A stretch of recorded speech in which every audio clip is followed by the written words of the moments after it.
universal oneness and feel the vibration that unites us in love and peace.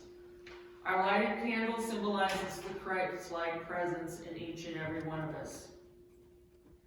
For you who don't know me, I'm Barbara Kelly. I show up here every once in a while, make sure my jokes are well taken before I go practice on a stage somewhere, which has never happened, so I can tell you what my jokes are like. If you haven't already, put your phones on stun. I made sure mine was on there so that I didn't have some musical guest ring us in the middle of the service. If you would, our mission statement is in your bulletin, if you join with me in reading it. The Center for Universal Oneness is a place where those who want support on their spiritual journey may join with others for mutual encouragement, inspiration, and guidance. The Center draws on those practices based in new thought and metaphysical approaches. The higher Christ consciousness provides the foundation. We strive to live in the oneness of love.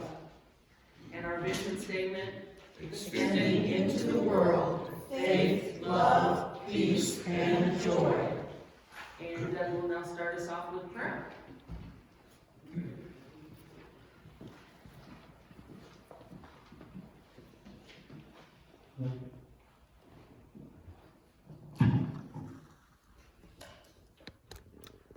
Joining in a time of prayer is a true blessing, for it connects us in an awareness of our oneness as spiritual beings. Let us pray. Breathe deeply now and rest in the awareness of the presence of God. In faith, know that God is always with you as unending love and lasting peace. God is our strength, our support, our safe harbor. We give thanks for this presence that fills us with peace and enfolds us in love.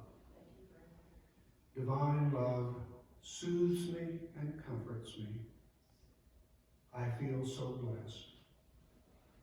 I know deep within my heart that we are spiritual beings and that God is always with us. Amen. Amen.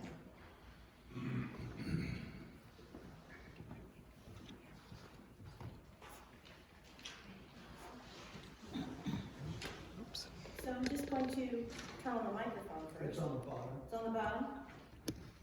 Coming. I think I did. I'm going to turn that one off. So, a few years back, I met a wonderful man, and I decided to marry him. His name is Eugene, and this is kind of our song, in a sense, that I wrote several years ago. But it is also one that deals with how we just like to be in relationship, period, whether it's friendship or special someone or whatever it is. It's kind of about not putting our own expectations on others and being happy, and that's what it's called, Be Happy One Moment.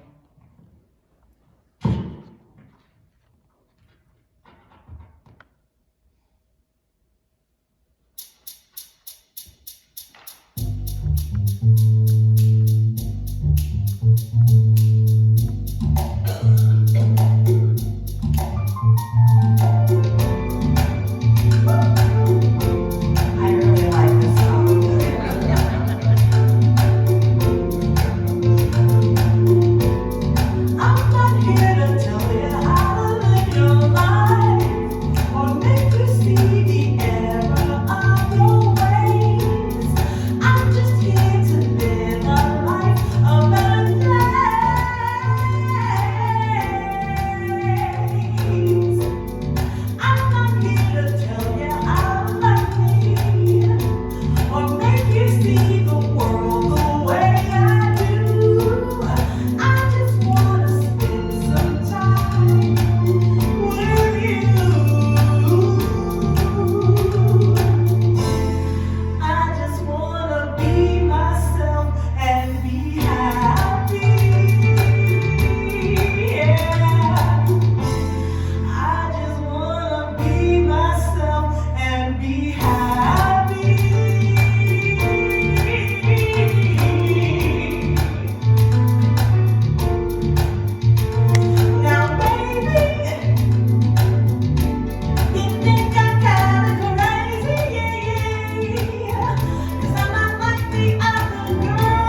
you're wondering, I'm not here to be nobody's fool, not even for you.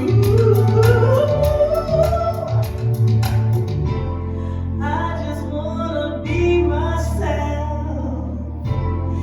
Can I just be myself? I just wanna be myself and be happy.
You know nothing ever stays the same, but one thing will never change. I just want to be happy.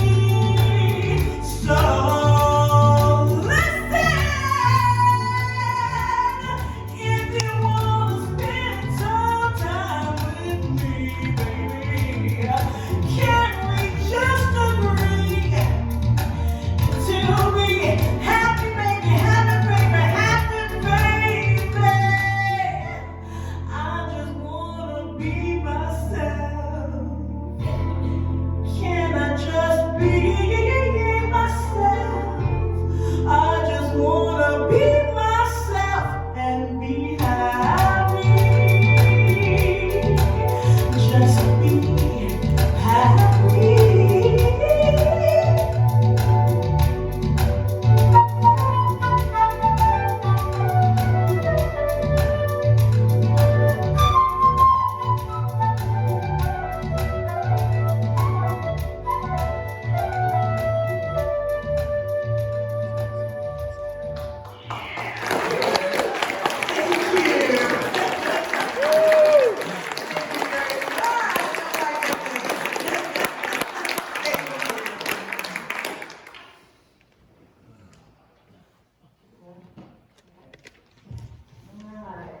Good morning. Good morning. I get to follow you. I'm not gonna sing, I promise. Okay. Well, good morning to everybody. I love your new meeting place. That's lovely. That's really nice. Yes, it is. So the topic that I was asked to talk about, and I agreed to do so, is called Culture of Peace. So when I thought about this, actually, as some of you know, I write for the Walden magazine. I just brought a few extras that I had in the office. Take, if anybody wants one, take one. So I write, actually I've found I have at least 3 or 4 articles over the last number of years that I've written on this topic with different ideas about it. So what I like to think about is that we're bombarded every day, pretty much, by a culture of fear. I say, if you want to watch the evening news, it's what to be afraid of next. What should you be afraid of? Oh, if you do this, it's going to poison your children. If you do that, it's going to, it's like how many wrecks, how many murders, how many, it's like, it's a crime blotter. It's like, that is not all that's going on, is it? In fact, the statistics tell us the crime is down. Homicide is down. Okay, all these things it doesn't really fix. But why do we do that? Why is that happening? Well, newsmakers know that if it's good news, it may become boring. So actually, fear gives like sort of a neurological boost. We have this adrenaline hit. It boosts us. We get a buzz of chemicals. First we're excited, but then eventually we're depressed and our systems are drained and kind of shut down. So you may notice that, we talk about adrenaline junkies, right? So we get revved up by it, so it gives us something, right? But then the ultimate effect is that we're drained and we're shut down and we're more depressed. So we don't want that. We don't want that kind of stimulus loop going on. How do we avoid jumping into the culture of fear? So let me just give you this idea. You've probably heard this kind of thing before. A guy by the name of Ted Abel did some research some years back, and he said, how real is the threat, things you worry about? 60% never happens. 20% is about the past. 10% is just petty things that don't probably make a difference anyway. And only 4 to 5% are actual threats. So you think about how much percentage of your energy is focused on things to be afraid of. If it's more than 4 to 5%, you may want to rethink your thought patterns here. Or what you're exposing yourself to, right? So I think Mark Twain said this, you probably heard it, I've been through some terrible things in my life, some of which have actually happened. So, isn't that true? Right? Yeah. So at every level of our life, we have these different dynamics of discord, the macrocosm, the microcosm. And so what is our solution? When we think about it, and you think about it, I know that our inner peace and world peace and the peace of our surround, it starts here. So some years back, I learned that the United Nations and UNESCO says some pretty interesting things about the culture of peace. And so in the UNESCO Constitution, it says, since wars begin in the minds of men, now we know men and women and everybody else, it is in the minds of men and women that the defense of peace must be constructed. That's in the Constitution of UNESCO. The former Ambassador Chowdhury of the United Nations Under Secretary General defines the culture of peace like this. To me, a culture of peace is a set of values, attitudes, and ways of life based on the principles of freedom, justice, democracy, tolerance, solidarity, respect for diversity, dialogue, and understanding. The objective of the culture of peace is the empowerment of the people. That's from the United Nations. Okay? And that was written in, I think, the late 90s, early 2000s. So what would be some of the things that we do? And I know you do a lot of them here. The attitudes, values, and life paths that may support peace beginning in our hearts and minds. That's something like how does it help us, for instance, to connect to others? How does it help us to have a dialogue with others? And you may find that difficult to have a dialogue with people that have different opinions than you do. Okay? There are people in my Buddhist group, believe it or not, who actually are kind of more towards the right side of politics. And what I know is that it's probably not a good thing to necessarily have too many conversations with them about it, but we talk about the things that we have a mutual understanding, helping other people, doing for others, doing our Buddhist studies, trying to just do the best we can to have our dialogue. If it should come up that we can talk about the things that we differ about, I'm willing to do it, but at this point in time, it doesn't seem to be a helpful thing to do. Okay? So I think we have to understand arguments are not dialogues. Condemnations are not dialogues. Judgments are not dialogues. Dialogues are a conversation of mutual respect with someone else. Doesn't mean I agree with you. Doesn't mean I agree with you. But we may have a conversation. And I try to find the commonalities rather than sometimes the differences. So is what connects us rather than what divides us. Right? Because we seem to have kind of lost that. So, of course, you already know this, and we've already done it today, and that is that one of the first things we need to do is we think of ourselves as the building blocks of societal peace, each one of us. And each one of us is a powerful building block, okay? So, first thing, we all can do, which I did a lot of on the way here, because I don't come north too often. I live in Merriam, and I go south, and I go west, and I don't go this way very often. That's okay, it's just unfamiliar territory to me geographically, all right? So I'm a little nervous because I'm not really sure this is a new place, but I got here fine, and I was actually early, so what the heck.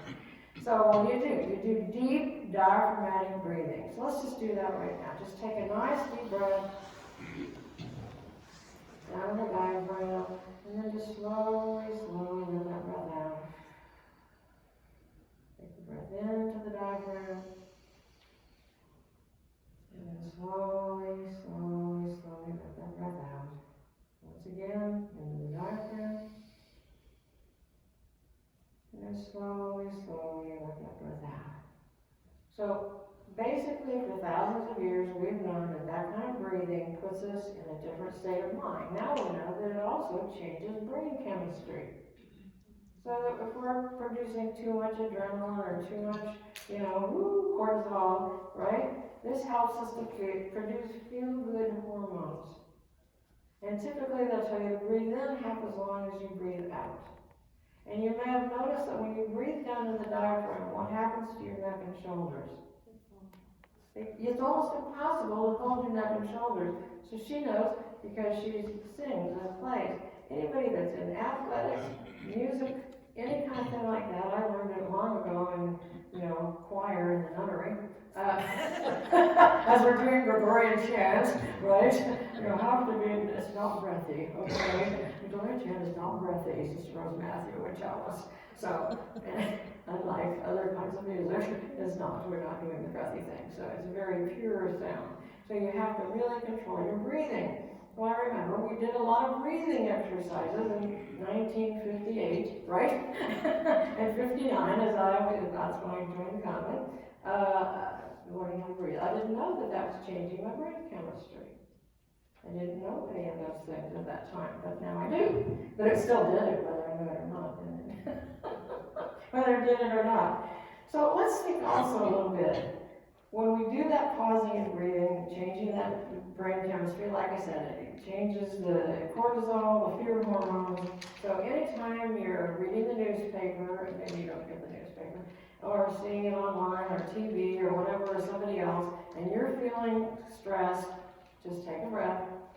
You can do it anywhere. In the car, on the streets, in your seat, talking to somebody. I do it in the middle of sessions with people. I'm just sitting there going, deep breathing, right?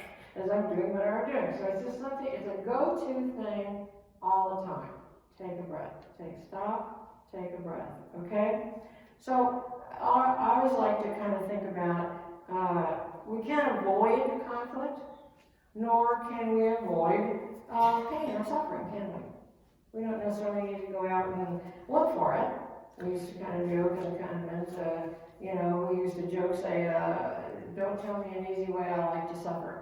Because suffering in the Catholic tradition was really thought of as quite a holy thing to do, right? So we even knew then that it was kind of a joke, right? We made jokes about it then. That's the only way we kind of survived all that stuff. So, that I don't think we have to go look for suffering, because you know what? Suffering comes and finds us, doesn't it? It does. So, but the other thing is, when you have trauma or illness or loss or things that go in life, what are some of the things we can learn from that? Is it always a bad thing? I've been watching some of the restorative justice programs with Van Jones on CNN. And what restorative justice is like, the criminal who has remorse for their crimes and the victim who also has forgiveness for what happened to them have a dialogue. They speak with each other, and oftentimes it's 10, 20 years later because they've had to have some time to deal with it, come to terms with it. But to hear a person who almost killed, just the most recent one, because he was young at the time, he was high on drugs, and he badly wounded, almost mortally wounded a police officer, who then lost his career, was in pain for many years, recovering from this wound. One, he was serving years in prison. He's been in prison now 20 years. The other guy lost his career and had to start over, and here they are having a dialogue. Well, it brings you to tears because you say, here's somebody who created suffering, but was also probably suffering themselves. Okay, they were the victims of their own. And then we have somebody else who then got victimized, and then we have these people who begin to realize, guess what? This is really a positive thing. And the guy that was in prison said, if I weren't here doing this, I wouldn't be the person I am today. I'd probably be dead from being in the gang. And I'm learning, I'm teaching other inmates, I have a happy life, in faith. The police officer, former police officer, said, I'm a better man than I ever would have been if I hadn't been shot and had to be dealing with all that stuff. And his wife, who was still quite angry after she heard them dialogue, she requested a dialogue with the guy who had shot her husband. And she was forgiving then, finally. So these things don't come suddenly sometimes. They come through pain. They come through awareness and awakening, right? That suffering and pain and trauma can be something good. We all know the famous story of Viktor Frankl in the prison camp. We have our local hero, Big Sophie, who's a very tiny Sophie. You know who she is? Who's a Holocaust survivor. She and her husband actually had a tailor shop in Overland Park. He passed away. She continued the tailor shop and has continued to, she's like 92 or 93 now. And Big Sonia, that's her name. Sorry, Sonia, not Sophie. Sonia. She's still living, and she's doing Holocaust education. And now her daughter, one of her daughters, has 3 children, and one of the daughters is doing it with her. So, out of pain sometimes comes something really good, if we can deal with it, if we can figure out, what we can learn from it. We can also another way to find, something traumatic happens to us. You can say, well, you can always do this, maybe you do. Somebody says, oh, that could happen. I say, well, what if that happened? What's the worst thing that can happen? So you say, then what would happen? Well, and then what would happen? Well, and then what would happen? And they get to the end of it and go, wow, I guess that's not so bad. Right? So you ask yourself, let's take that worst catastrophic fear. Let's say, I had a small fear, but real big, that I couldn't find a place. And maybe my phone, I didn't put the right address in, and whatever, even though I did, and Barb sent it to me, and I had it, right? But I'm geographically handicapped. So, okay, so I had a little fear that I wouldn't have the right. I said, what if I was wrong and I was lost? I would just call Barb and she would tell me how to get there. I put it in my phone correctly and I would get here. Not to worry. Not to worry. Okay? So that's a very small example, but we do that all the time, don't we? The catastrophizing. Okay? So I often use this example. Some of you remember when maybe you had children, you read them the story Where the Wild Things Are by Maurice Sendak. And so, okay, he gets sent to his room for being that way. He gets in his boat and goes across, through the wall, across the river, and across the place to the place where the wild things live. And they were roaring and gnashing their teeth, and they were wild and making wild roars. And he looked at them, remember? Stared at them right in their eyes, and what did he say? Be still. So, I think that's a good idea. Maurice Sendak wrote that for children, but actually I like it better than maybe the children. Because then I tell all that to my adult clients, that's what we need to do, is just stare it in the face and say, be still, And what did he do? He tamed the wild things, and they made him a king of the wild things, right? And then, of course, he got back in his boat and went back home and had his dinner. But, okay. Well, there was fairly recently where Gail King was interviewing R. Kelly. And he starts pacing and racing and saying idiot things and all this. And she just sat there and she just said, Robert, sit down. I'm going, okay, right. If Gail King told me, Judith, sit down, I would sit down. And he did. She just sat there. She said it several times. If you remember the interview, she just said, Robert, sit down. Robert, sit down. And he sat down. So, was theater perhaps, but he's a kind of a wild guy, and some people might have been very scared and I made a big deal out of it. She didn't. You know, I've had over 6 feet tall, in fact, more recently, a young man, and he was there, and he was, I'm coming into the office. I said, no, your mother's here, I'm speaking with her, please leave. No, I'm going to go, and she sat down. I said, no, I'd like you to leave. No, I'm going to stay here. And I went over to him, and I said, I want you to leave now. He was like 6 feet something or other. And he got up and left. But anyway, it doesn't scare me. I wouldn't do that to just anyone, but anyway. But I kind of had a feeling that, you know, I kind of learned that. One, I was an elementary school teacher. And then the second thing I did, well, I did a lot of different things, but I worked at Western Missouri Mental Health Center in the inpatient unit. That was in 1969. I was still a nun actually at the time. And I mean, I had nothing. I knew nothing about people with mental illness. Like, that just wasn't in my thing to do. I had worked with kids who had problems, but I had no idea. People were schizophrenic and all kinds of stuff, and I had no idea what I was doing. But I learned again. I remember I was cornered in the elevator one day. This is a lot. I've told this a long time. And this woman said, "You can't stop me because this is like confession, and you can't tell anybody what you're talking about." And I just tried to talk her down, and I said, "You're fine. You're okay. We're gonna get, And I didn't know what I was doing. And then the elevator door opened, and there were other people that came and took her off the elevator. But I kind of had to learn to keep a presence, and in the midst of people that had, for no fault of their own, no control over what they were doing. Okay? So what can we think about in terms of how we feed? There's a story, some of you have heard about it, the attribution of whose story it is kind of conflicted, but there was a young boy who was talking to his grandfather, and he was telling him there were 2 wolves.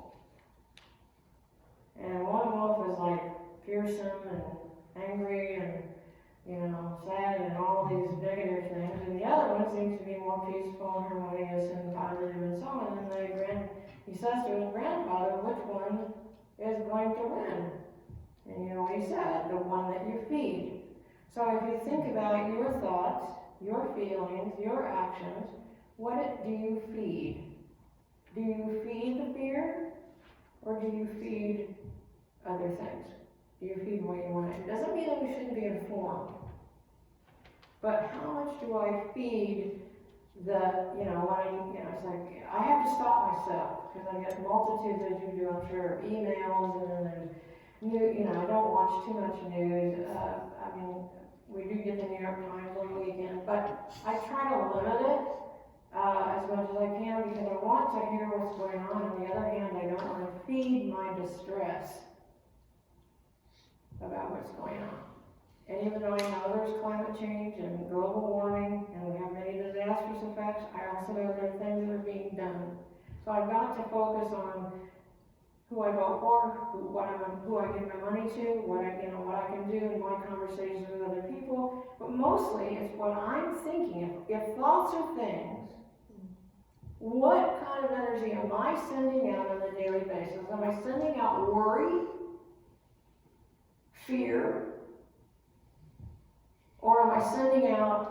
This morning I was reading about how the veterans of Iraq and Afghanistan are suffering from different kinds of cancers, probably because of the fires, which I didn't know they were burning all this terribly toxic material. And these guys were breathing, and women were breathing all this stuff in, and now they're suffering from higher incidences of various kinds of cancer. So as I was on the way here, I was thinking, as I was doing my kind of Buddhist chant and my prayers, I was just thinking about sending that energy to each of them.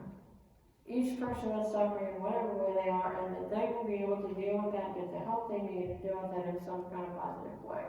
So I'm going to take that worry thought, and I'm going to change it into a positive thought. Oh, those poor veterans are going to get that one damn big. I could just go on. I could. They used to, my nun name, I don't know why I'm saying these things to you. My nun name was Sister Vincent Renee. And they called me R&R for Rant Brave because when I want to joke that she carried my little step stool along so I could get on my I get on these things about what's going on and what we need to do, and so I guess I was doing that even as a very young person.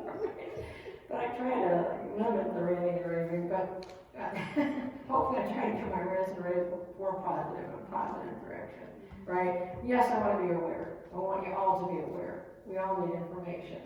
Then what are we going to do with the information? So let me just give you a couple things. I don't want to overrun time too much here. So let's think about, there's a guy I really like a lot. His name is Michael Yapko. He's a psychologist, and he wrote a book called Breaking the Patterns of Depression.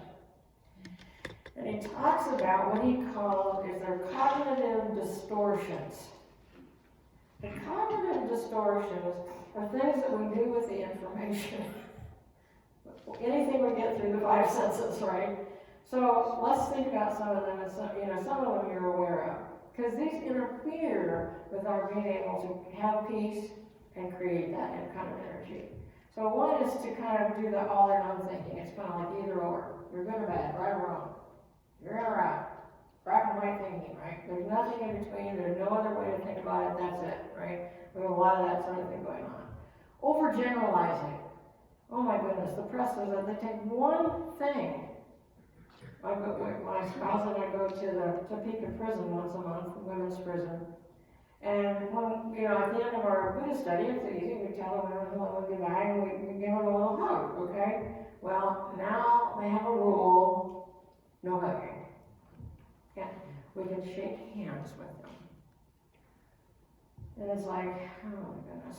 And it's like, that's overgeneralization. So maybe one person hugged somebody they shouldn't have, whether it was a volunteer or a prisoner, I don't know. And now everybody can't hug, right? That's overgeneralization. Okay. One thing happened to me because of maybe, a tall person. So now I don't like all tall persons. The brain kind of does that, but overgeneralizing doesn't help. The other thing, and we do this, boy, this is surprising to me sometimes, selective perception. So what you, sorry? Yes, perfect, that's all you need. Okay. See, we're not ringing here. So let's say we all look around and we see, hear, touch, taste, smell, right? Five senses. So if I asked all of you just this moment to report to me what your sensory impressions of this moment are, how many do you think we have? Multitudes. About as many people as there are here. Because selective perceptive process, you and I and all of us are taking in our environment through perception, right? Differently. It doesn't mean it's right or wrong, it's just different. So you're going to see something different, you're going to hear something different, you're smelling something different, you're touching something different. Everybody's in a different place. If I'm in a cranky mood, everything looks crappy to me. If I'm in a good mood, I see the pretty trees and the beautiful clouds and, but if I'm in a bad mood, I go, oh, I don't see any of the trees, they all look rusty and they don't look good. We missed our fall, and, that's because when I'm cranky, everything looks shitty. Okay, and when I'm feeling good, everything looks pretty good. Sounds pretty good. You talk to them, oh, he's a nice guy. But if I'm cranky, it's like, what's he trying to do here? So that selective perception, okay, sometimes disqualifying positive things, sometimes jumping to conclusions, okay, catastrophizing or minimizing. One of the things I've learned, there are certain personality types who tend to catastrophize because futurizing is hard for them. I love to futurize, but some people don't. They catastrophize when you ask them to think about the future. So just so you know that. So if some people's catastrophizing about the future, typically the worst thing you could say to them is, oh, well, that's nothing. It's going to be okay. Not a big deal. It's like, what are you talking about? You say, what I would suggest you say to them is, well, I understand that's really worrisome to you. Just affirm where they are. Because if you try to tell them that it doesn't work, because they're not in a rational space. Okay, they're in a limbic brain, emotional, okay? And so don't try to come to them in an irrational way.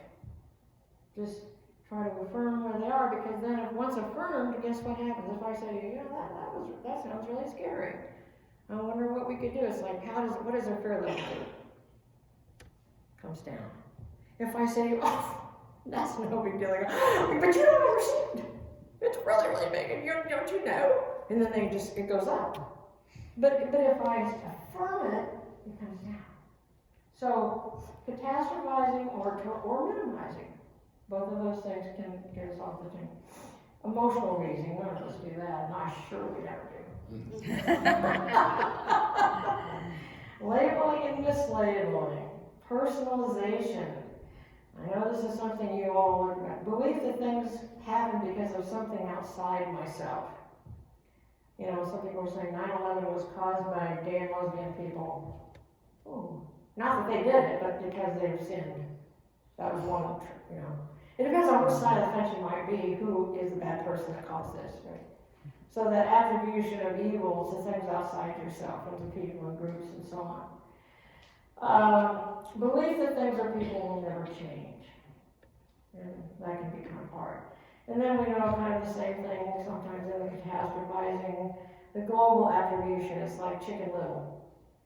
Whatever it was, the acorn fell on his head, and he said, the sky is falling in, the sky is falling in. And then he found out later it was just an acorn. Right? But isn't that what we do sometimes? We sometimes do that. So let's think about how our thinking, our cognitive map, our cognitive distortions that we can get kind of looped into without realizing it sometimes. We all do. Those are human things. That's why we talk about them, because we all do them. I do them a lot. So another thing that I thought I'd tell you is that kind of goes along with that, and I thought this was interesting, that wartime propaganda has some very big similarities to that, those cognitive distortions. It's like we're right, and the other side's solely responsible for everything that's wrong. We tend to demonize the enemy, and that our cause is noble and sacred. We must disown our own mistakes and focus on the enemy's mistakes, minimize our losses, maximizing the losses of the enemy. And we have to believe that those who question our statements are traitors. So how different is that from the cognitive distortions? Those are cognitive distortions, aren't they? That's what propaganda can be. So you think about, that's the culture of war, isn't it? So we want to develop the culture of peace. So what I would say to you is that we all need to take a long look at what can help us, right, to develop that habit of a culture of peace within ourselves. It doesn't mean passivity. It doesn't mean not doing anything. It doesn't mean facing the realities of life, which sometimes are hard, right? They are. That's life, isn't it? What are we going to do with them? What are we going to do with them? Take the breath, that brain reorganize, and how are we going to think about it? How are we going to think about it? So I would urge you to kind of take a look at how each of us, and as I prepare these things, I think, oh, Jude, you have this, you know, I tend to have a little critical nature. I don't like being criticized, but when I'm upset, I'm very critical. And that is not helpful. Not helpful to me when I criticize myself. It's not helpful. I try to think of the flaw in everything or everyone else. That's not helpful. So I'm going, I need to work on that a little more. I need to pay attention to that. So let's all think to kind of like, you know, it's one thing to take an inventory. We don't need to feel shame and guilt. I always say, you know, Jews and good and guilt, Catholics, I can say, perfected it. We don't need guilt. We don't need shame. But we can own our own stuff. We can try to always say, you know, I'm trying to be a better person. I'm always going to make mistakes. But I'm going to try to look at these things that can help me have more of my own inner peace, my own sense of peace, because there's going to be no peace if you don't have it, if you don't have it, if you don't have it, if I don't have it, right? So we're developing that culture of peace within ourselves, within our own lives, within our own minds. Okay? That makes sense? Anybody have anything they want to add to that, or questions, or anything else? Yeah. I have a question for you. You know, you were talking about the negative things and how they're about like self-criticism. Yes. What is it that we get, there must be something we get out of that. Well, here's what I will say. Yes, I think we do. One, it's kind of some, for most of us, and I'm glad you brought that up because I usually say this and I may respond to that. We're wired for what we might call negativity. They call it the negativity effect. Our brains are wired to notice what's not okay. And what we know from the brain scientists is that it takes 0 seconds for a negative experience to register in our brain. It takes 15 seconds for a positive experience to register in our brain. So that's a big piece of information, isn't it? Which I find powerful. So if I want to change my attitude towards myself, or the world, or other people, I need to take that breath. Because if I say, oh, that's a really lovely color sweater you have on, and what a lovely thing, and nice earrings, and you go, oh, got it in thrift store, nothing. 2 seconds, it's gone. I say, you want to see what 15 seconds is?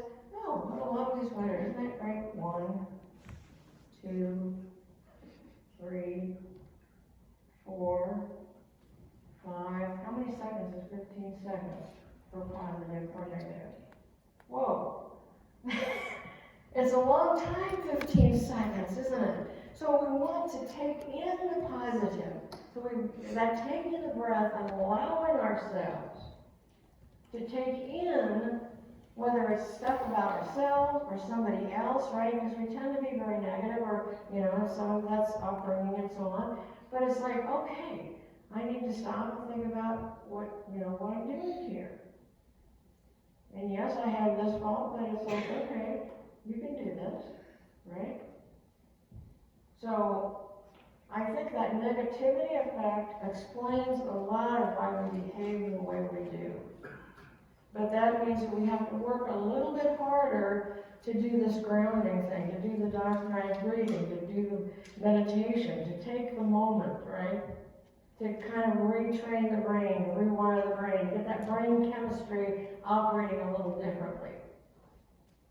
Okay? And another thing I'll just throw in here if we have time. So you say, let's say I have a negative thought about myself, or whatever I want to change. I say, if I could imagine something positive about myself, if I could. I'm not going to fight with myself. I'm not going to say, stop it. Don't do that. That's very effective, actually. If I could imagine something positive about myself, I wonder what it would look like, what would it be like, what would it sound like, what would it be? So if I could, so here's your brain going down negativity, boom. If I could, switching the brain, if I could imagine, those words are important, if I could imagine something positive, I wonder. Those are words we use in stories, aren't they? Because they help us open our brain up. If I could imagine, I wonder. Try it. If I could imagine whatever it is I want to be positive, I wonder. What would it look like, feel like, be like? So we're going to switch that, right? Taking that negative, switching it to positive. Okay? Anybody else have any thoughts or questions or disagreements? I think we're kind of on the same page here. All right, so are we ready to do the meditation? Okay, all right, so since we're talking about safety, this is a guided imagery about finding your safe place. So if you're comfortable doing it, I want you to just kind of close your eyes. Take a nice deep breath, breathing down your diaphragm, shoulders relaxed and chest quiet. And I want you to just kind of imagine your body feeling warm and heavy, relaxed, giving in the gravity, body calm and relaxed, and your mind alert and awake. And imagine that you're about ready to go on your journey. And you're kind of taking this walk down a path to a place that is peaceful and safe, comfortable and happy. And as you follow this place, this path to this place, maybe it's a place you've been to before, or a place you like to go. And it's a wonderful, safe, and nurturing space. And as you explore this secret place of peace and safety, your senses come alive, and you can just be aware of whatever's there. If there are water, trees, or ocean, or whatever it might be, to take in the smells, the touch, the taste, the colors, whether it's hot or warm, cool. Just enjoy the colors, the sounds, the silence of it. Maybe there's wind through the trees or water running, listening to the sounds of the place, feeling comfortable and relaxed in your secret and safe place.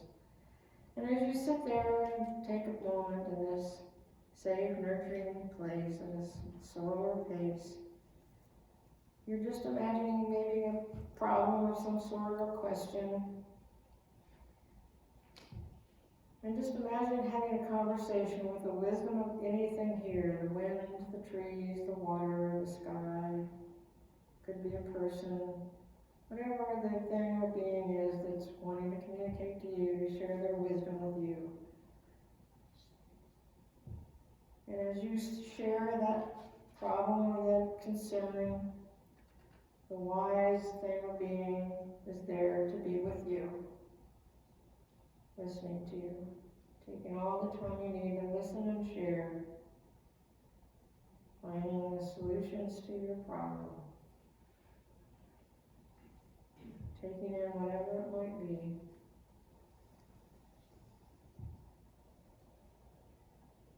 And you may now have some new ideas or new ways of looking at a problem in your life. You might ask the wise being or thing there in your imagery to give you a gift that represents that wisdom and stillness and peace and safety of this place. A concrete, tangible gift. And you just thank the being for the time and the gift. And you don't feel sad leaving because you know that you can take the energy and calm of this place with you. In your body or your mind and your waking state. It can be with you day or night. And you begin to walk back on that path, back to the clearing, coming back into this space, paying attention to your breathing and the sounds around you, paying attention to your body, and open your eyes when you're ready. You might feel like stretching your arms or hands, fingers, body, coming more fully back into the space, relaxed and calm, feeling relaxed and energized. Okay. Take your time to come back into the space.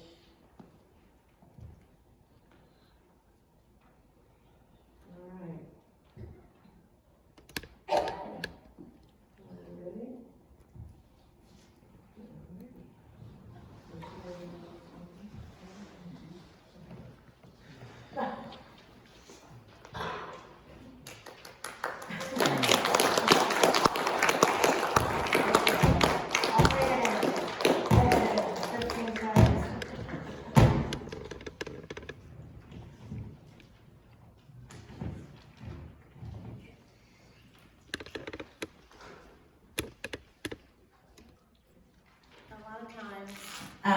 You have the vocals and the speaker, sometimes we get together and we think about, what is the message and what's the music that might go with it. Did we have that conversation? I don't think we did. I don't think we did. Not in person, but maybe on the airwaves here. Pretty sure that happened. I'm pretty sure.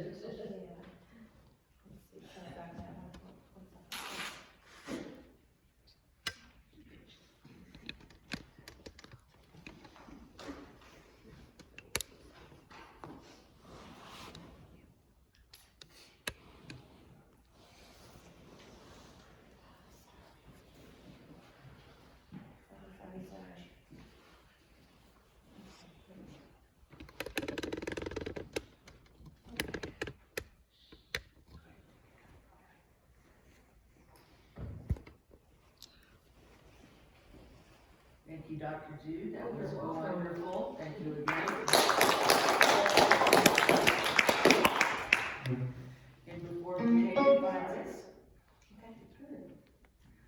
let's go ahead and do the offering. Please take a silent moment to prepare your offertory gifts, and then we will say our prayer and pass the baskets.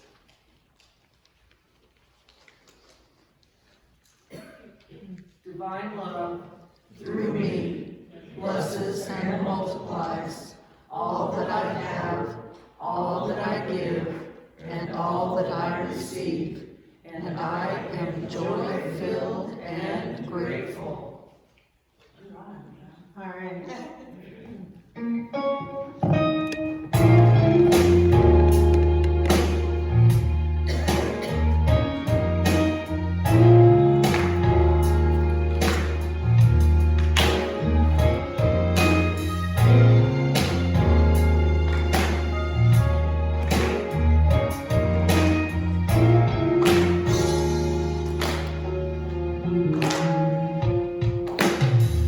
Like many of you here,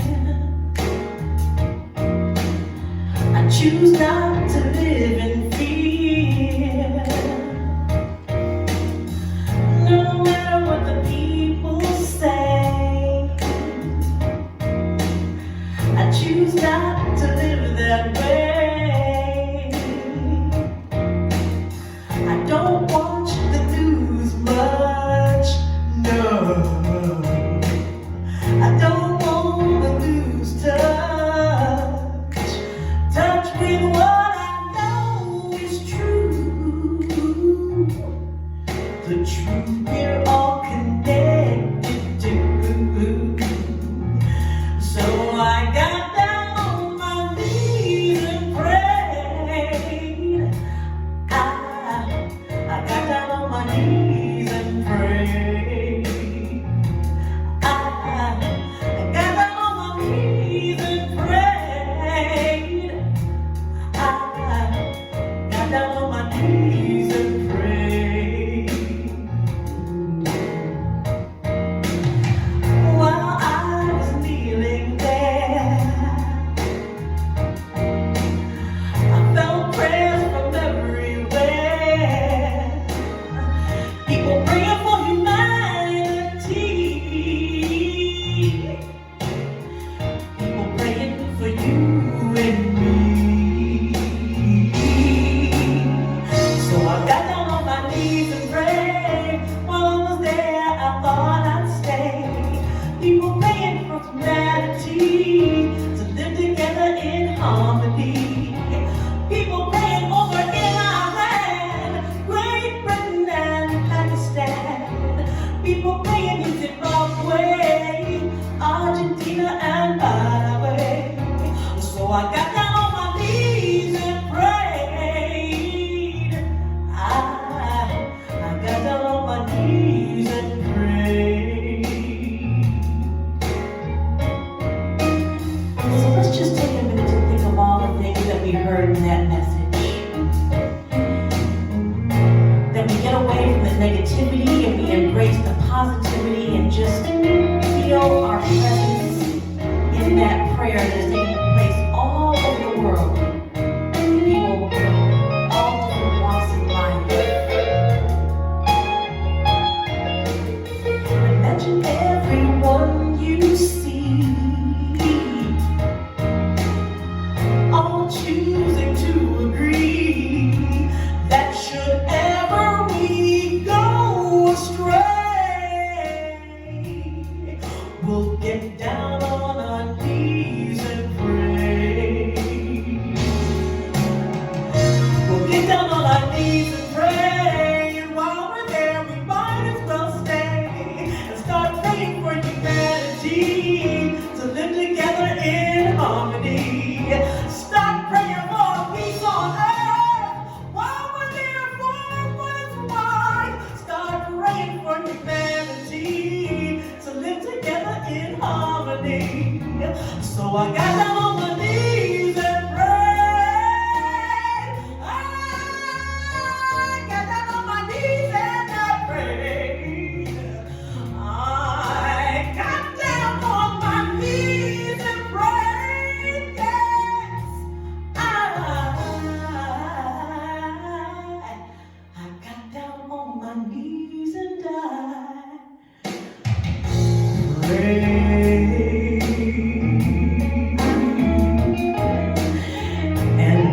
rain.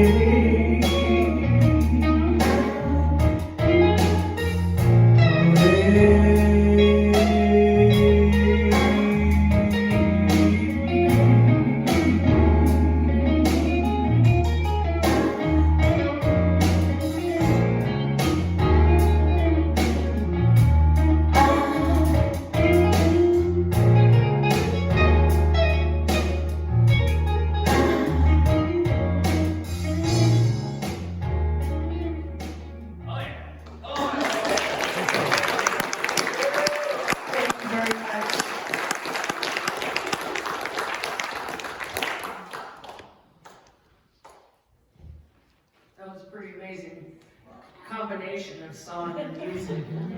Worked out very well, even though they hadn't spoken to each other except through the airwaves. All right. Are there any concerns anybody would like to share that we can pray about now and through the week? Anybody? Ida? There's something you can be grateful for about Karen. She's released from the hospital a day sooner than anticipated. Yay. She feels much better than she expected to feel, and she's so grateful for all the prayers and for the medical staff at KUA. So just be thankful for Karen and all the good that's transpired. All right. Gratitude prayer. Yay. Okay. Anybody else? I have another one. Okay, Lorraine. My step-niece, who lives in Sonoma Valley, California, had to evacuate during the fires in that area. And they are back home. They're safe. Her property is safe. Her businesses are safe. So, hallelujah. Whoa, that's awesome. Okay. Gratitude prayers. Any more? I like the gratitude prayers idea. All right. I've got one. Okay, Bukeka. I'm grateful that my dad, who is 83, drove 11 hours by himself from Michigan to Kansas City this Oh, wow. weekend. And now, I know, right? I'm grateful. And he's driving back today. So gratitude prayers plus prayers of protection. All right, we can do that in prayers of protection and gratitude. Okay. Last call? All right, let's go ahead and say our prayer for concerns and for gratitude. It's in the bulletin. Centering our hearts and minds in prayer, we let go of any thoughts of worry or challenge and simply rest in the stillness. We know that our source of strength and peace comes from God alone. We give thanks for divine order and trust that we are all held our directors. Amen. And if you'd like some private prayer, remember that Dennis and Susan Breed are available as chaplains, and I know that they'd be very happy to pray with you. Next Sunday, we welcome Matthew Starcher as our speaker and Peyton Chilton as our musician. And I would once again like to thank Dr. Jude. Yes. And I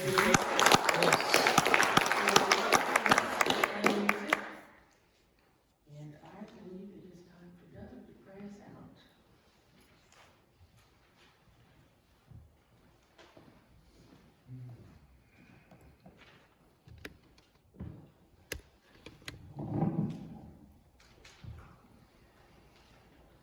Let us be in the presence. We do not believe in evil. We believe in good. We do not believe in sin. We believe in truth. We do not believe in want. We believe in abundance. We do not believe in death. We believe in life. We do not believe in ignorance, but believe in intelligence.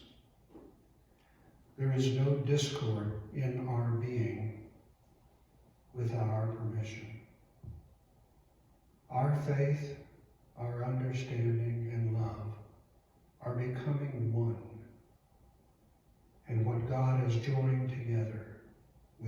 not separate. Amen.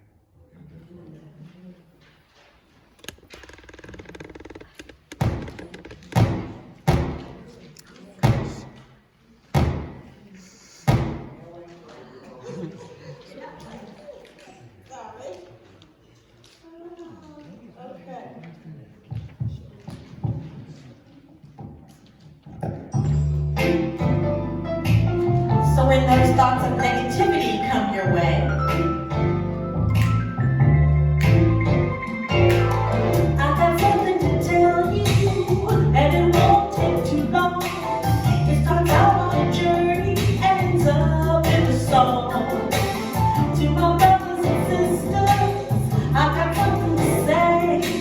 Spread your wings like an eagle, and take it to fly. Yeah, take it to fly. Ooh, take it to fly, 'cause it's real positivity. It's yours to explore. Yeah, it's real positivity. Open your heart and go forward. What is real positivity? Open your heart and go forward. Yeah, it's real positivity. Open your heart and go forward. What is real?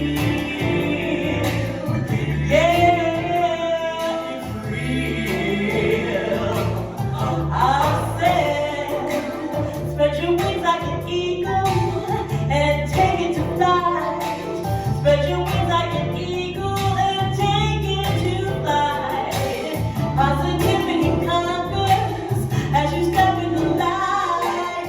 Spread your wings like an eagle and take it to flight. 'Cause it's real positivity, it's yours to explore. Yeah, it's real positivity. Open your heart and go for what is real.